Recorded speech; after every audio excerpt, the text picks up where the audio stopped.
Okay, for the first question, we are starting now to record all the call.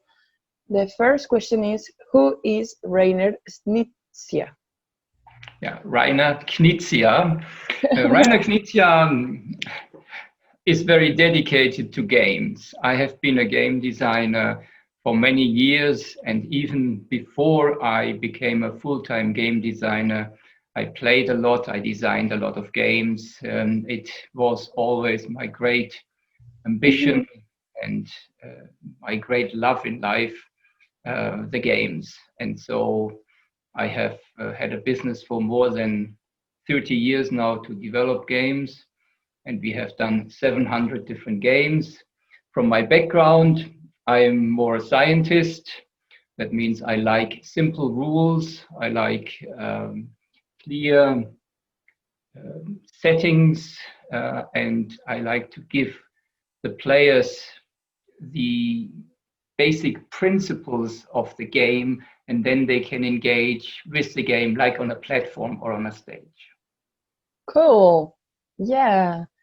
So they say if you have, what do you expect about the board game for you? What is the board games for you? What means for you?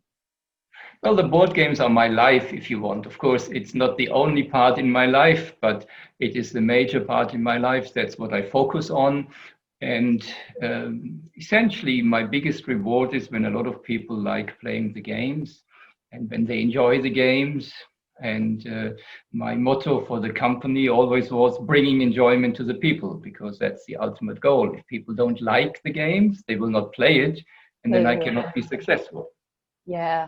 So, about from your experience, what are the benefits of board games?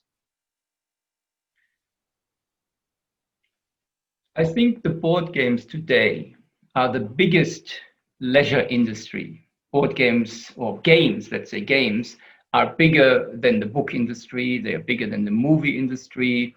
And we are competing with the time and also the available money from the people. And so some people go and watch sports, some people watch television, some people go and read books, some people travel. And if you look at the games, I believe the games have the unique ability to bring people together.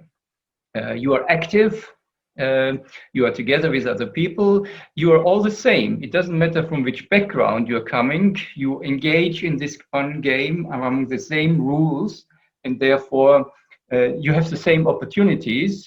And of course, you can try things out, and if it goes wrong, it is only a game. It's only a game, exactly. Cool. They say, what anecdote can you share about the creation of some of your games? It was difficult. I mean, there are many stories about many games. One of the Maybe I, favorites. maybe I pick one which is the first game I designed when I became a full-time game designer. And that is the game of Ra. Ra. And it shows, Ra, the sun god. And it shows what developments a game can actually go through, because my idea was that I wanted to do a little card game. And I wanted to play this little card game several times, one after the other. And in each little card game, I wanted to task the players to win certain cards. And we went into Egypt, as Ra is in Egypt. And you had the pyramids to build, and you had to look after the Nile and the farming. There was the temples, the priests, there were many different things. And so, this time I want to build my pyramid, or this time I need to do something to feed the people. And so you needed specific cards. And of course, you also knew what the cards the other people needed. And so you didn't want to give them the cards when you played the little card game. And it was competing about these resources. And after the short card game was over, my idea was then you would use the cards you got, and you would use them to play your pieces on the board. And so the civilization would develop. But when we really tried it out, the game was too long. The game played 4 hours. 4 hours. 4 hours was too long. So we thought about what can we do, and then we decided, okay, with the testers, we decided, well, the most innovative aspect is the card game. So we threw the board away and had the card game. And then we said, okay, but if we don't have a board, then we lay out the cards which we are getting in front of us. Then the cards became too big for the layout, so we decided we make tiles out of them, so little pieces, and then you can lay them out. And because we needed an order, we introduced a little board again. And so you see how you meander from a very big game to a very small card game to a tile game. And finally, we ended up with Ra, which is a game where you have lots of different tiles, and you're trying to get these tiles to build in front of you with the tiles, the civilization. Oh, cool. That's a really nice story. How you get an evolution of the game. So, they say if you have ever cheated in a game. I have never seriously cheated in a game. Sometimes you do something for fun, but it's then letting the others know what has happened. For me, it is not important to win. For me, it is important to compete, and for me, it's important to enjoy the play. And so cheating is outside of my enjoyment and my Of the game. interaction with other players, because we are playing, we are enjoying it together, but we are staying within the rules. So there is, in my world, there is no motivation, and there is no reason for cheating. It destroys the game. Yes, it's a different level. It's not polite to the other players. It's a disrespect to the other players. Nice. So, some game that did not turn out as you expect one of your games? You mean when they get published by the publisher? Yeah. Exactly. That is very often the case, that games change from my final version to the version that gets published. But that is a natural process, because I expect to work with competent publishers. So we design first prototypes and we write the rules, but we do not produce the final graphics. We do not produce the game as such, the components. And so with a competent publisher, they will add their part, make nice components, nice graphics. Sometimes we decide to change the theme, and of course, whatever the artist then brings in gives a new atmosphere to the game. The publisher would also write the rules in their style for their audience and for their market. And so the game will always look different. And of course, it is my interest that the game afterwards looks better, or even not much worse. There were 1 or 2 instances, yes, where I was disappointed when the publisher did not really have the experience and did not have the quality control. And that's very regrettable, because my name is on the box. People expect that there is a good game in there. That is my responsibility, and that is very important for me. Exactly, yeah. But that is also one of the big criteria for me, with whom I work, with which publishers I work, that I know they make a nice production out of my nice game. Oh, whoa. So, what does it take for a game to be successful? This is a good question. Bad and good. Nobody knows. There is, clearly, there are basic principles for designing games. The game needs to work as such. The rules need to be clear. It needs to be appealing. When you look at the components, when you look at the graphics, the story needs to be consistent. But all of this is, so to speak, self-evident necessities.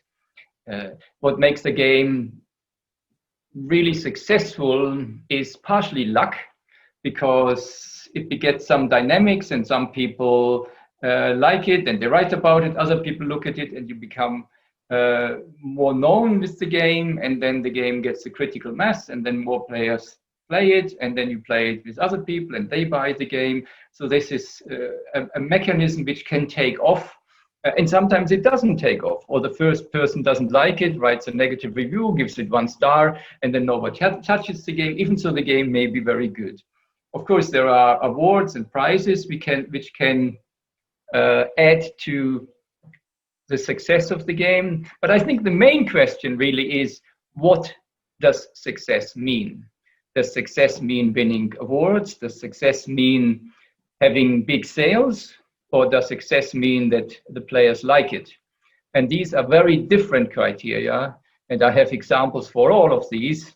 For me, the biggest success is when we reach lots of people who like to play the game.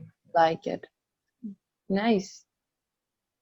They say, will you reader, play, or create a game?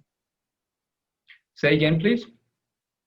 Will you reader, play, or create game? What do you prefer, to play would I? or, Yes. or to create? I actually prefer creating games, but it's not completely separate, because the heart of the game design, of the creating of the game, is the play testing. So we play a lot. Before Corona and hopefully after Corona, we play almost every day. And it's a lot of discussions with the players around the table, to watch what they are doing, to discuss what worked, what didn't work, what did they like, what did they not like. And so as an iterative process, we play it, I adjust the game, I change the game, we play again with a different group, I change the game again. So you cannot really separate playing from designing, but I much prefer playing the games which I'm currently designing, because that's an integral process, rather than just to take a game from the shelf, which we sometimes do as well, and simply play. So, talking about the Corona, in these few weeks, did you play some game, or you are playing a game? At the moment, we are not playing. I think the most important situation is to stay safe, to stay healthy, and then we will come out at the other end. We don't know if the virus has late effects and bad consequences, and of course, some people die. And so it's a bad situation, and even so I would love to play, at the moment we are not playing, but I have lots of design works and I have lots of research to do, and of course the business with licensing goes on. So I'm still very busy. I actually probably need another year of Corona to catch up, but we hope that we do not have another year of Corona, of course. We hope. Yes. Please. They say, what is the most difficult when you design a board game?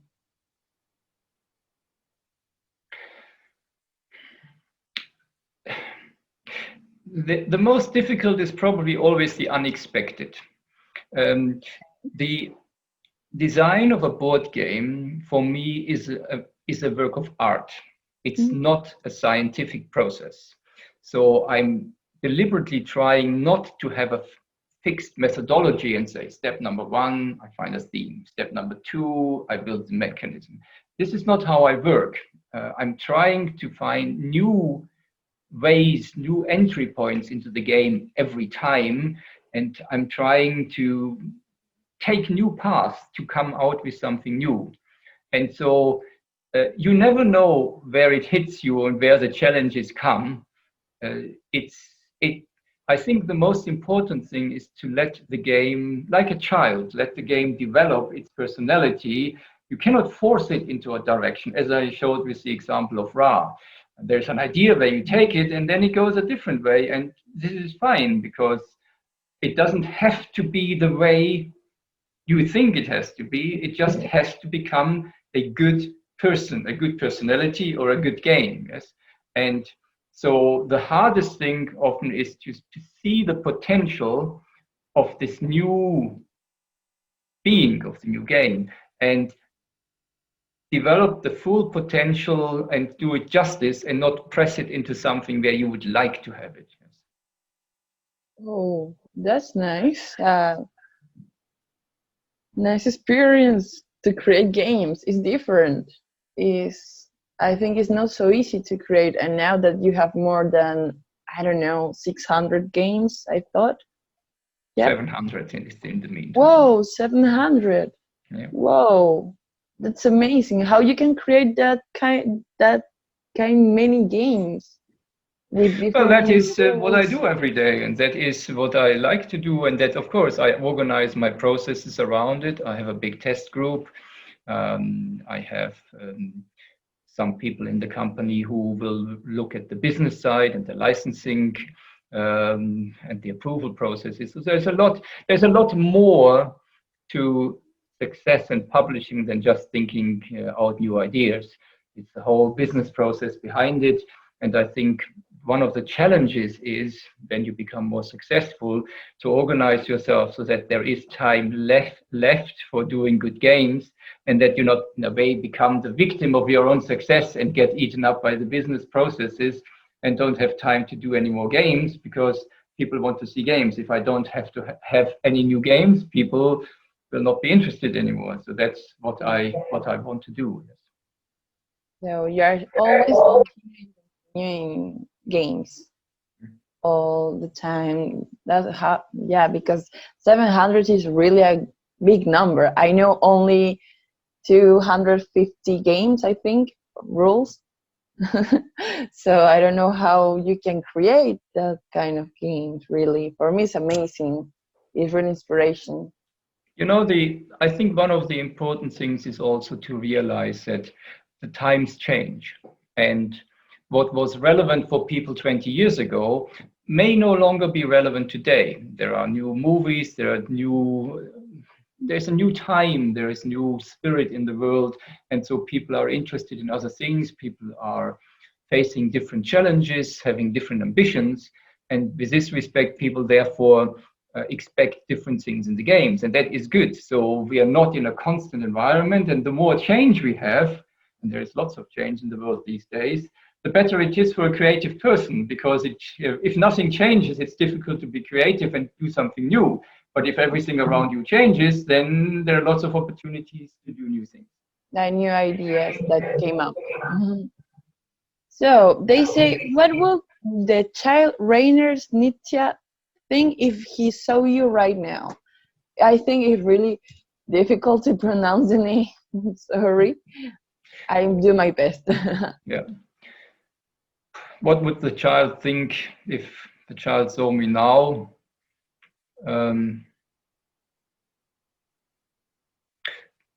Probably the child would be happy. The child might be surprised because the plan maybe was that I became a scientist, a mathematician, maybe stay at university or then be somewhere in a management job.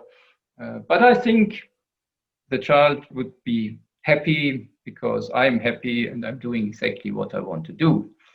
Much more interesting would, of course, be if I could speak to the child and give the child some advice, because there is always, when you have a good mentor, and maybe in my early years I didn't have a good mentor, then you develop much faster and you can take all the steps and all the right turns in life. And so if we all had the opportunity to go back to our younger selves and talk to our younger selves, I think that would be absolutely great. We need time travel. Nice, really nice. They say, what is your advice for new game board creators, for the new creators of table games? Yeah. Um, Everybody has to find their own way. So the worst thing I think one can do is to copy somebody else.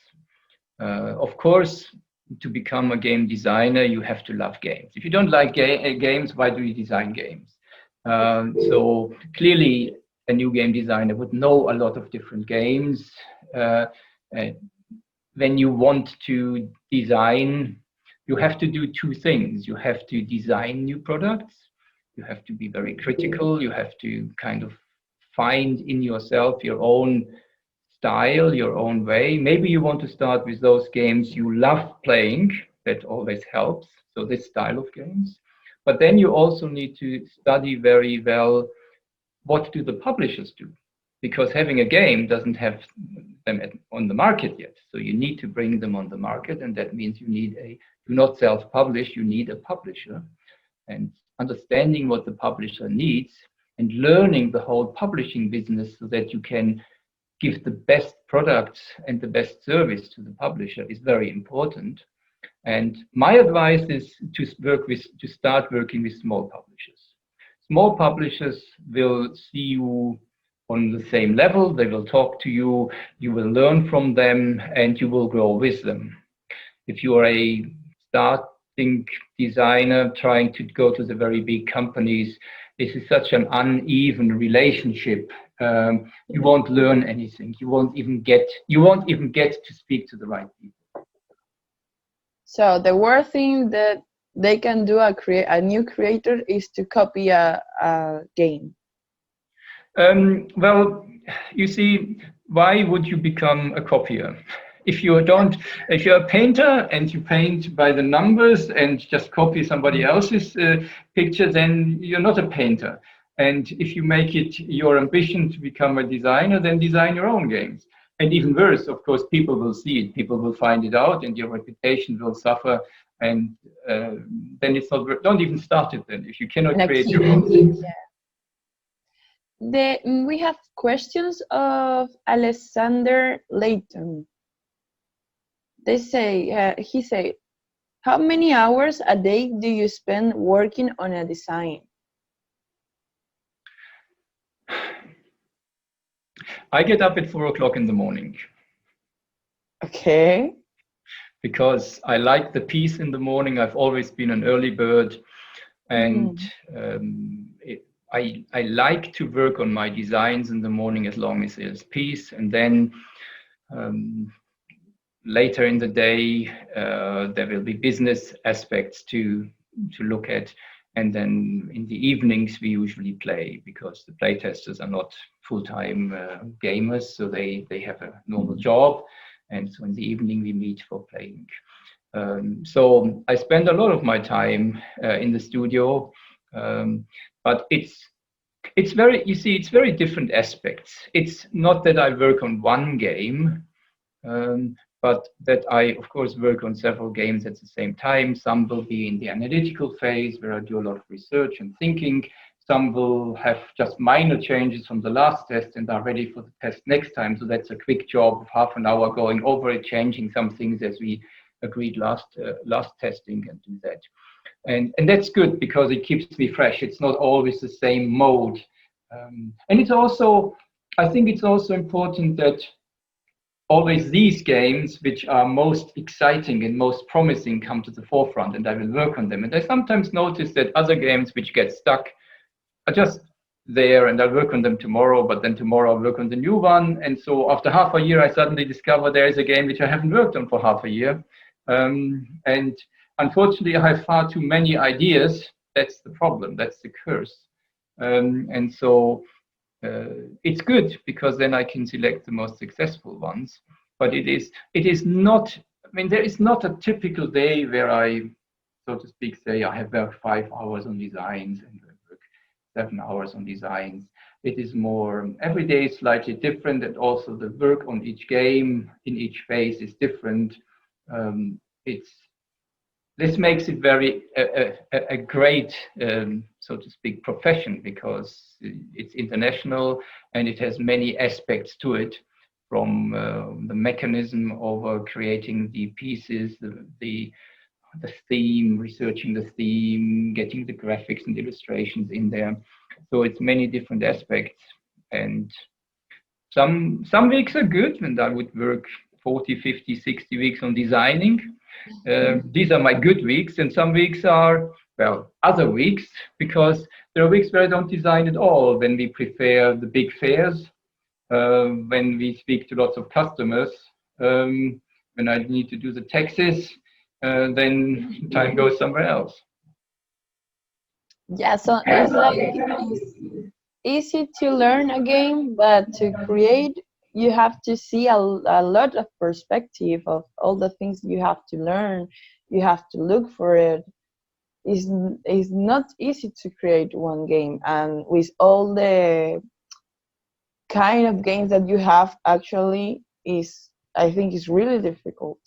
Really difficult. Some is seems easier, but it's not. Well, it is. It, on the one side, it is easier with all the experience and with all the knowledge about which games sell and what the publishers make successful and what has not been successful. On the other hand, it's more difficult because I've already done so many games and I want something new, so I need to always find something new.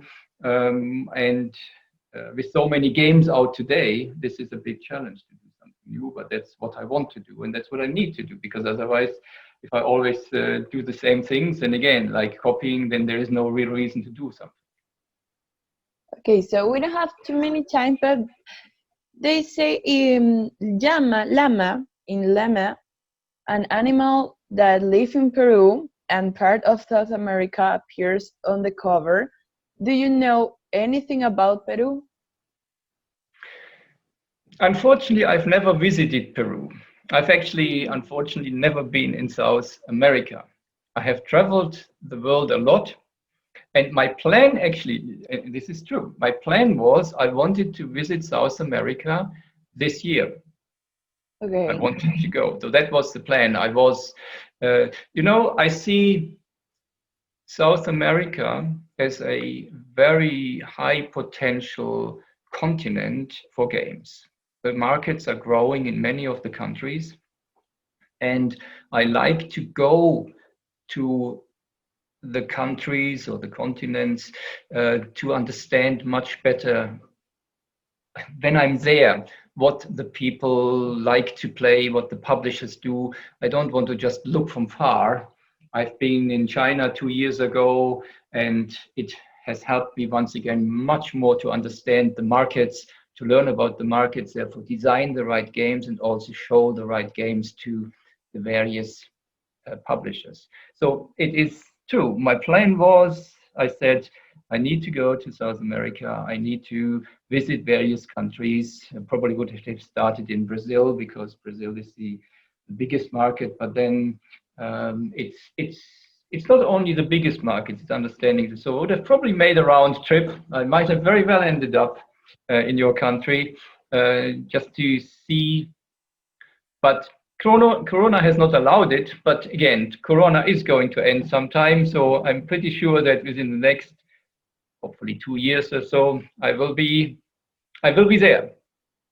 So we hope that this finished, then we can have you here in Peru. So, well, we don't have too many time, so I think we can do some 2 questions more. It's okay? Yes, they say, what is your favorite game that is not your own?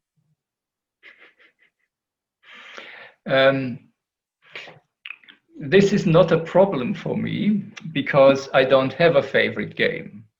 You know, when you have children, you should not have a favorite child. And you see, the game is nothing absolute.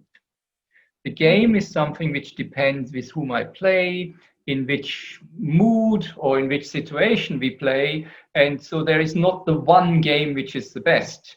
There is a game for each situation and for when, oh, today let's try this, and no, not this one's too complicated, let's play something easy. With other people, I play other games. So with this respect, I mean, I believe I have done some good games, but as well, many other people have done many other good games, and it is it is not about who has done the best one, because there is no one best game. It is just what do people like and feel, and I think the really great enjoyment is that there are so many different designers with so many different backgrounds. I say I'm more a scientist, and my games show it a bit. And then there are storytellers, and their games are different. And so because we have so many different designers, we get so many different games, and that's really great. Good. So now you said that you don't have any favorite board game. Not your own, in with your own games. You don't have any favorites too? No. No, because it depends what we play. I mean, of course, my favorite games are always those which I'm currently designing because I'm most enthusiastic and most curious where they're going. But you see, when you are a chess player and you want to become the world champion in chess, then your favorite game is chess and you play it all the time to become the world champion. I'm not trying to become the world champion in one game. I'm trying to get a very wide angle of many different designs and not to fall in love completely with one and get stuck with the one, but always to go away from the different game and say, that was very nice. And now let's do something completely different, which is even better. Oh, that's really interesting. And now that I can see, the world of table games is so big, really, that you cannot choose any game, table game. I don't have a favorite, actually. It's the same for me. I only like to play. I like the experience. I cannot say, sometimes I like to play a role game or a party game, Euro game. Depends how is my feeling with the people I'm around. Depends everything to play only one game. And so for me, the important thing is, and particularly Peru, I think Peru is not a very big games market at the moment. But, No, at the moment, but you're importing some games, you're producing some games yourself. And I think the more choices people will have, the more they will love the games, and the more they will also see that, like with books, each game has a designer behind them. There's a person behind the game, and they have their own handwriting. And so you say, oh, okay, I played another game from him or her, and I see this is his style. And okay, this is completely different. And you say, okay, I like this style better, or this is my favorite, and I try this one out. And so as the world gets more global, there are many more games, but there are also many more games everywhere in the world. And I think that and also with the mobile games, of course, you have on the mobiles, you have many games, but these games are sometimes also board games. So people have many different access points into games. And so I think we will get many more exciting gamers in the world, and we will hopefully have even many more exciting games to play. So and I will play my part in it.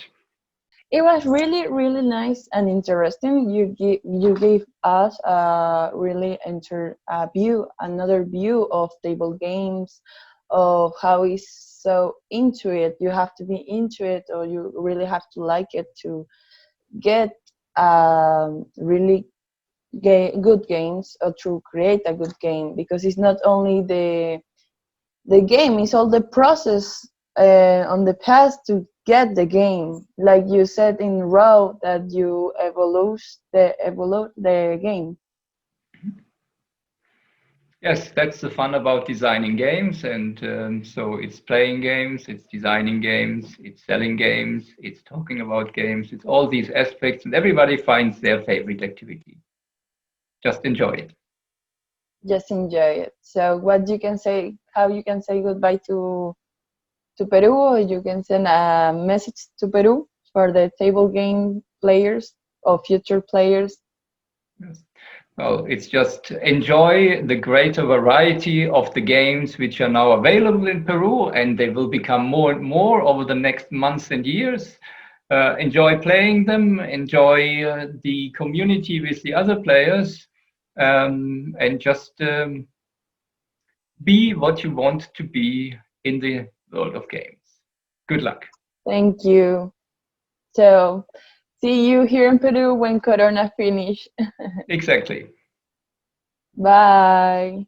Thank Bye-bye. you. Nice to meet you.